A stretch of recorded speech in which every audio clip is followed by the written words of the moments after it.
Hi to all, अपना living world chapter चल रहा था। 2 पार्ट्स आपके इस पे अपलोडेड हो चुके हैं। ये है थर्ड पार्ट लिविंग वर्ल्ड का। अभी तक अपन ने क्या क्या कंप्लीट कर लिया, कुछ पॉइंट्स देखे थे जिससे अपन लिविंग ऑर्गेनिजम्स को पहचान रहे थे, जिसमें से अपन ने सेल ऑर्गेनाइजेशन पढ़ लिया, ग्रोथ पढ़ लिया एंड रिप्रोडक्शन कंप्लीट कर लिया। आज है अपना फोर्थ पॉइंट मेटाबॉलिज्म। तो अपन देखेंगे, पहले चैप्टर का नेम लिख लें, द लिविंग।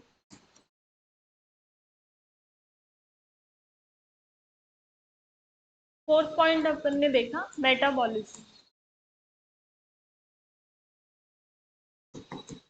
मैंने फर्स्ट क्लास में भी एक्सप्लेन किया था मेटाबॉलिज्म क्या, कि जितनी भी केमिकल रिएक्शंस अपने अंदर हो रही है या किसी भी लिविंग ऑर्गेनिजम्स के अंदर हो रही है, वो सब किस में आएंगी, मेटाबॉलिक रिएक्शंस में। यानी कि उसमें कैटाबॉलिज्म भी हो सकता है, एनाबॉलिज्म भी हो सकता है। कैसे? कैटाबॉलिज्म यानी ब्रेक डाउन होना। ठीक है, रिएक्शंस में केमिकल्स का ब्रेक डाउन होना। जैसे ग्लूकोज है, उससे अपन को एनर्जी चाहिए, तो उसका ब्रेक डाउन होगा, कैटाबॉलिज्म हो रहा है। जैसे CO2 और वाटर का अपन क्या करेंगे, एडिशन करेंगे, एनाबॉलिज्म, उनको ऐड कर दिया। ठीक है, तो उससे क्या हो रहा है, अपना ग्लूकोज फॉर्म हो रहा है। ठीक है, तो प्लांट्स भी इसे यूज करते हैं फोटोसिंथेसिस में। ठीक है, बेस्ट एग्जांपल है। तो एनाबॉलिज्म एंड कैटाबॉलिज्म दोनों मिलकर क्या बनाते हैं, दोनों मिलकर बनाते हैं अपना मेटाबॉलिज्म। एनाबॉलिज्म में क्या होगा, अपना एडिशन ऑफ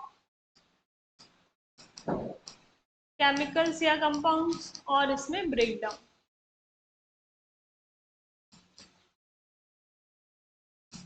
मेटाबॉलिज्म में क्या आ गया, अपना ब्रेक डाउन। तो ये दोनों मिलकर हो गए मेटाबॉलिज्म या फिर मेटाबॉलिक रिएक्शन।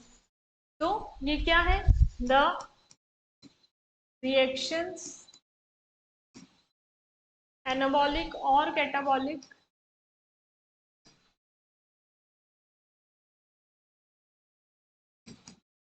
यस लिख लो, द मेटाबॉलिक रिएक्शंस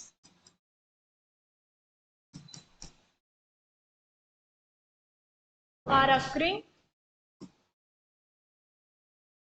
simultaneously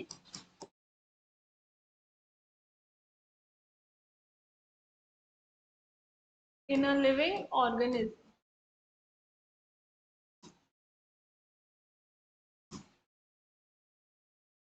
ठीक है, ये क्या हो गया, मेटाबॉलिज्म का अपने पास में डेफिनेशन आ गया। अब अपन ने कल क्या देखा, ग्रोथ देखा, रिप्रोडक्शन देखा और सेल ऑर्गेनाइजेशन देखा। कोई भी अपन को डिफाइनिंग फीचर नहीं मिल पाया। ठीक है, क्योंकि सब में कुछ ना कुछ एक्सेप्शन आ रहे थे, कुछ लिविंग्स में प्रेजेंट नहीं हो रहा था, कुछ नॉन लिविंग्स में भी देखने को मिल रहा था। तो अब जाके अपने पास में फोर्थ पॉइंट पे जाके क्या आया है, it is present in all living organisms. यानी सभी लिविंग्स में ये क्या है, अपन को देखने को मिलेगा, without any exception, in all living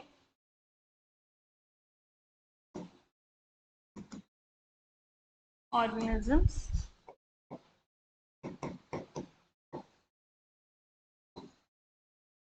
without any exception.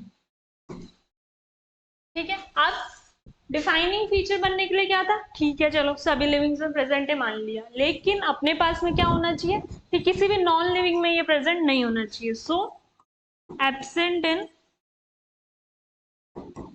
All non livings, सभी नॉन लिविंग्स में एब्सेंट भी ये है।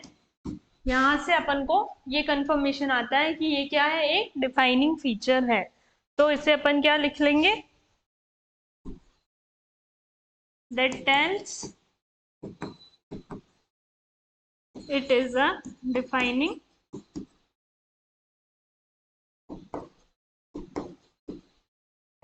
फीचर। तो अभी तक सबसे फर्स्ट डिफाइनिंग फीचर जो आया है वो क्या आया है अपने पास में, मेटाबॉलिज्म। ये है क्या, डिफाइनिंग फीचर अपना। ठीक है, नोट करो।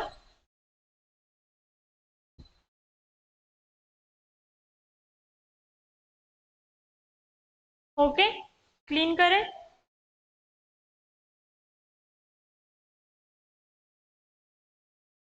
अब मेटाबॉलिज्म में ही एक नेक्स्ट लाइन देखेंगे अपन, क्या, एन आइसोलेटेड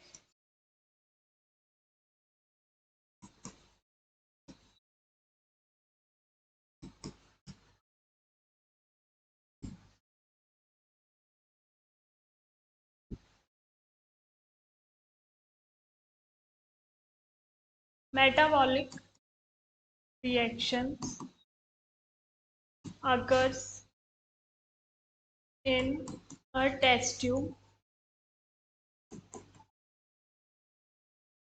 ठीक है। कहाँ हो रही है? एक टेस्ट ट्यूब के अंदर हो रही है मेटाबॉलिक रिएक्शंस। तो इसे अपन क्या बोलेंगे? Neither living not non living, ठीक है। टेस्ट ट्यूब मीन्स यहाँ पे टेस्ट ट्यूब बोल सकते हैं, ठीक है। इन विट्रो बोल सकते हैं, ठीक है। और इन लैब बोल सकते हैं कि कहाँ कहाँ पे ये रिएक्शन परफॉर्म कराई जा रही है। लैब के अंदर अपन किसी भी उसके अंदर एक टेस्ट ट्यूब के अंदर इसे करवा रहे हैं अगर रिएक्शन को, तो ये क्या हो गई? टेस्ट ट्यूब क्या है? नॉन लिविंग, ठीक है। वो लिविंग तो नहीं बन जाएगी, उसके अंदर रिएक्शन होगी तो इन रिएक्शंस को क्या बोलेंगे? ऐसी थिंग्स को क्या बोलेंगे? आइसोलेटेड टेस्ट ट्यूब या फिर in vitro are not living organisms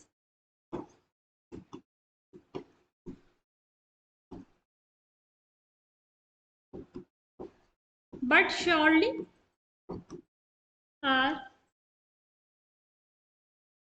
living reactions। यानी कि ये लिविंग ऑर्गेनिजम्स तो इन्हें नहीं मान पाएंगे अपन, लेकिन इन्हें लिविंग रिएक्शंस जरूर मान सकते हैं, ठीक है। तो यहाँ से मेटाबॉलिज्म का ये अपन को पॉइंट समझ आया कि मेटाबॉलिज्म जो है वो सिर्फ लिविंग ऑर्गेनिजम्स में देखने को मिलेगा, लेकिन सिर्फ उन रिएक्शंस को, सिर्फ केमिकल्स को निकाल के अगर अपन किसी टेस्ट ट्यूब या इन विट्रो जो टेस्ट ट्यूब बेबी प्लान है उससे तो लिविंग ऑर्गेनिज्म आगे बनेगा, पर वो जो ट्यूब है, टेस्ट ट्यूब है, वो तो लिविंग नहीं बन जाएगी ना। सिर्फ रिएक्शंस क्या है? वो केमिकल है, वो चीज अलग है। तुम अगर टेस्ट ट्यूब बेबी प्लान में जाओ कि उसमें क्या होता है, गैमेट्स का फ्यूजन करा देते, उससे तो लिविंग ऑर्गेनिज्म बन रहा है ना मैडम। तो ये चीज अलग है, ठीक है। यहाँ क्या है, अपन सिर्फ टेस्ट ट्यूब की बात करें, लैब के अंदर टेस्ट ट्यूब की बात हो रही है, या इन विट्रो, उसे ही नाम दे दिया इन विट्रो, और ये टेस्ट ट्यूब। तो इन्हें अपन क्या है, लिविंग ऑर्गेनिज्म कंसिडर नहीं करेंगे, बट श्योरली क्या है, ये लिविंग रिएक्शंस है, लिविंग रिएक्शंस इन्हें माना जाएगा। नोट कर लो ये पॉइंट।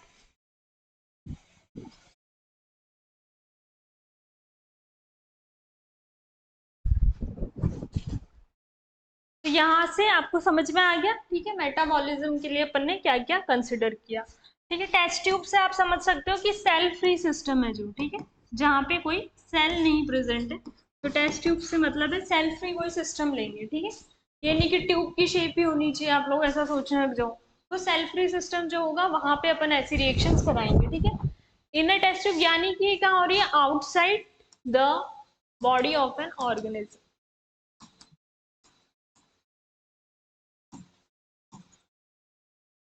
किसी भी एक ऑर्गेनिज्म है, उसकी ही कोई केमिकल्स लिए होंगे, उसी के ही अपन रिएक्शन कराने जा रहे हैं, तो उसकी बॉडी से बाहर करा रहे हैं टेस्ट ट्यूब के अंदर। ओके, इरेज कर दूं।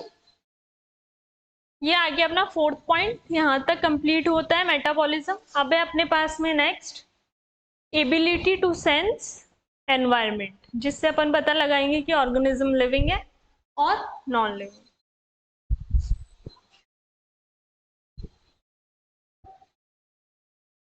एबिलिटी टू सेंस एनवायरमेंट, ठीक है। सिर्फ सेंस करना एनवायरनमेंट को, इससे भी अपन क्या है, ऑर्गेनिज्म का पता नहीं लगा सकते। साथ में उसे क्या करना पड़ेगा, एंड गिव रिस्पॉन्स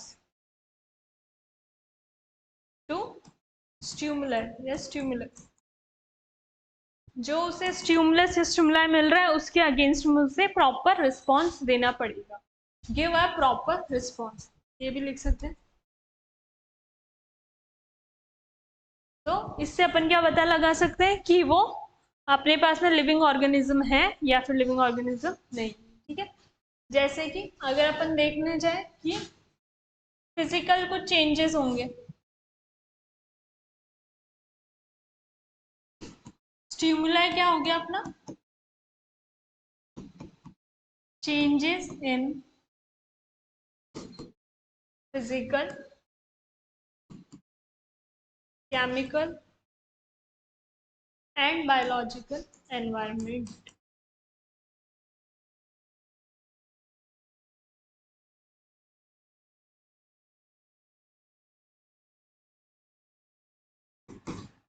ठीक है, स्टिमुलाई मिल रहा है कोई, यानी कि कोई भी फिजिकली या केमिकली या फिर अपने पास में बायोलॉजिकली कोई चेंज हो रहा है ऑर्गेनिज्म के आसपास के एनवायरनमेंट पे, उसे अपन क्या कहेंगे, स्टिमुलाई मिला है। ठीक है, और उसके अकॉर्डिंग अपन रिस्पॉन्स करेंगे, रिस्पॉन्ड, तो उसे क्या नाम दे देंगे, कॉन्सिक्वेंस, यानी ऑर्गेनिज्म में कॉन्सिक्वेंस प्रेजेंट है, यानी कि वो एबिलिटी है कि वो सेंस करे एनवायरनमेंट को और उसके अकॉर्डिंग एक प्रॉपर रिस्पॉन्स अपन को प्रोवाइड करे। तो ये क्या हो गया अपना एक तरीके से डिफाइनिंग फीचर। नोट करो।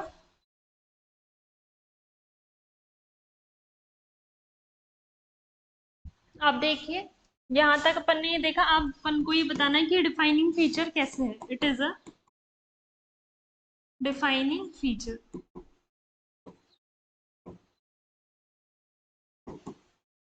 ठीक है, मोस्ट ऑब्वियस एंड, एक सेकेंड अभी ये नोट मत करो, पहले ये लाइन लिख लेते हैं तो तुम्हें थोड़ा इजीली समझ आएगा। सबसे पहले ये क्या है, present in simplest to, simplest organism हमें कौन सा पता है, बैक्टीरिया, सबसे सिंपल ऑर्गेनिज्म होता है। ठीक है, सिंपलेस्ट स्ट्रक्चर होती है, तो सिंपलेस्ट को अपन बैक्टीरिया लिख लेंगे। प्रेजेंट इन ऑल, यहाँ पे ऑल लिख लेना, present in all simplest to most complex, जो सबसे मोस्ट कॉम्प्लेक्स एनिमल्स है वहां तक भी जो होता है ये प्रेजेंट होता है। ठीक है, यानी कि एक तरीके से ये सभी लिविंग ऑर्गेनिजम्स में प्रेजेंट है, present in all living organisms,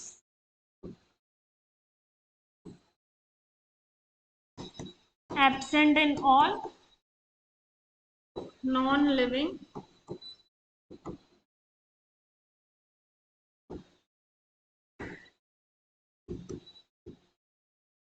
organisms. तो इस बात से अपन को क्या पता लग जाएगा कि ये क्या है, एक डिफाइनिंग फीचर है। यहां से ये हमारा डिफाइनिंग फीचर बन गया। इट इज अ डिफाइनिंग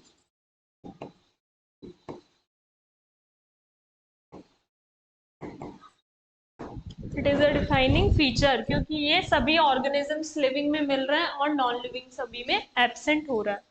ठीक है, इससे अपन यहाँ लिख लेते हैं हम,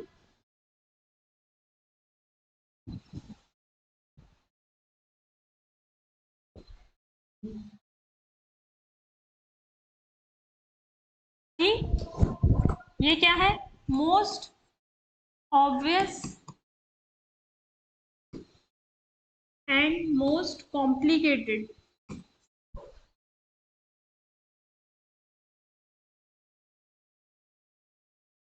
फीचर। ठीक है, मोस्ट ऑब्वियस क्यों बोला, क्योंकि ये सिंपली अपन को क्या है, किसी ने आपके चांटा मारा, ठीक है, तो आप उसी टाइम रिस्पॉन्ड करोगे या बाद में जाके रिस्पॉन्ड करोगे। ठीक है, उसी टाइम पे एकदम से आपको गर्म लगेगा, फील करोगे, ठीक है, और गुस्सा भी आएगा, ठीक है, तो वो इमोशनल हो गया। ठीक है, तो ये क्या हो गया अपना मोस्ट ऑब्वियस, जो अपन को फटाफट से दिख जाएगा। और कुछ होता है, कुछ केमिकल अपने अंदर चले गए, अपन को अभी आइडिया नहीं है, पर वो धीरे धीरे अपना केमिकल रिएक्शंस करके रिस्पॉन्स शो करेंगे, तो कॉम्प्लिकेटेड भी है। तो ये एक ऑब्वियस और कॉम्प्लिकेटेड दोनों तरीके का फीचर है, बट ये अपना डिफाइनिंग फीचर है। ठीक है, नोट करो।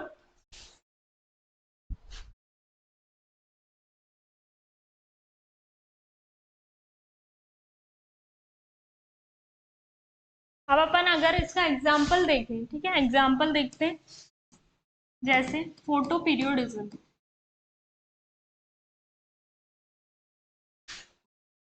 क्या होता है फोटो पीरियोडिज्म, पहले ये था शायद आपका टॉपिक, अब तो सिलेबस से हट गया। फोटो पीरियोडिज्म होता है कि कितनी सनलाइट मिल रही है, ठीक है, किसी प्लांट्स पे होता है मेनली बेसिस, बट एनिमल्स भी कहीं ना कहीं डिपेंड करते हैं, कुछ एनिमल्स, कुछ जो सीजनल ब्रीडर्स होते हैं, ठीक है। एक आपने देखा होगा प्लांट्स में, कुछ प्लांट्स होते हैं जो किसी किसी सीजन में ही फ्लावरिंग करते हैं, और कुछ होते हैं जो पूरे ऑल टाइम फ्लावरिंग करते हैं, ठीक है। और ऐसे एनिमल्स में फ्रॉग आपने देखा होगा, ज्यादातर अपन को कब मिलता है, रेनी सीजन में। फ्रॉग अपन ने अभी पढ़ा नहीं है, उसे पढ़ेंगे तब बताएंगे, तो उसका ब्रीडिंग सीजन कौन सा होता है, रेनी सीजन। तो ये क्या होता है, कुछ सीजनल ब्रीडर्स होते हैं, तो ये फोटो पीरियडिज्म इसी फिनोमेनन को बोलते हैं कि कब ब्रीडिंग टाइम आएगा प्लांट्स में या एनिमल्स में। तो वो किस पे डिपेंड कर रहा है, सन की लाइट के ऊपर डिपेंड कर रहा है। तो ये क्या कर रहे हैं, एक तरीके से एनवायरनमेंट को सेंस कर पा रहे हैं यहाँ पे। तो ये किसका एग्जाम्पल हो गया अपने पास में, कॉन्सिक्यूनेस का एग्जाम्पल हो गया यहाँ पे। तो photoperiodism that affects to seasonal breeders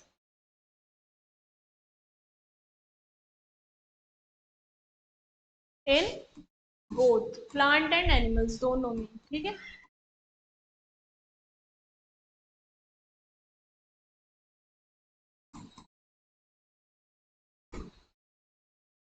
समझ में आया। तो आज अपन ने दोनों फीचर देखे।